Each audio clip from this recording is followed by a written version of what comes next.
This is a short video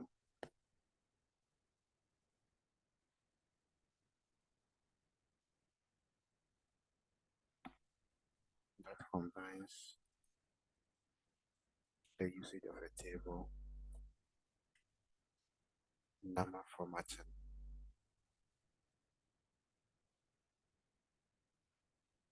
the panel freezing, data validation, and then the lookup functions to design a PettyCash analysis sheet for use in your offices.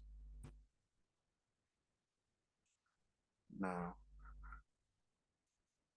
this is began with the table. This is the table that we have, and then column A was formatted as a date so that anyone who enters the date may pick this date format,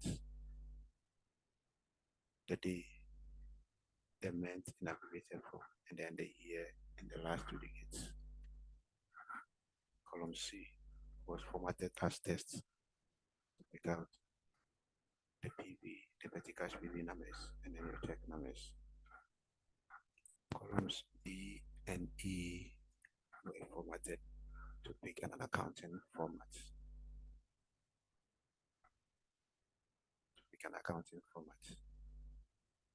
Now,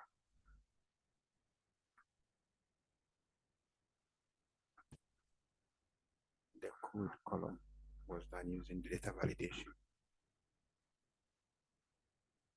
So we entered the codes and then the corresponding account names. And then we use the data validation here. So that we can easily use the drop down to select a particular code when we need it.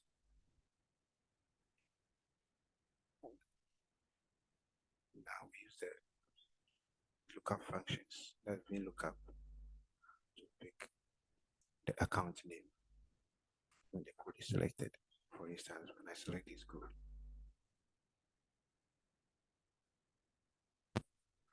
you see the account name has changed to residential building. So I go back.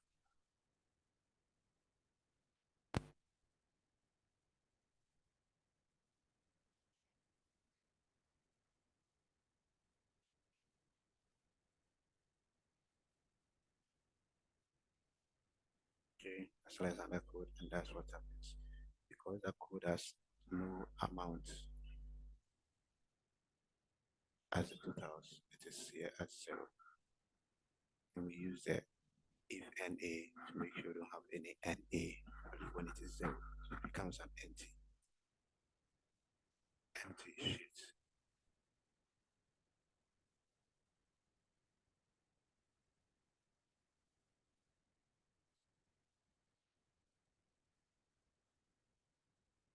So go back to the problem expression, which is the totals here, is what you're seeing here. So the main lookup was used for here. And then the index and match functions were used to get the totals at the end of the period. So we can have a summary of the expenses. That was what was done here.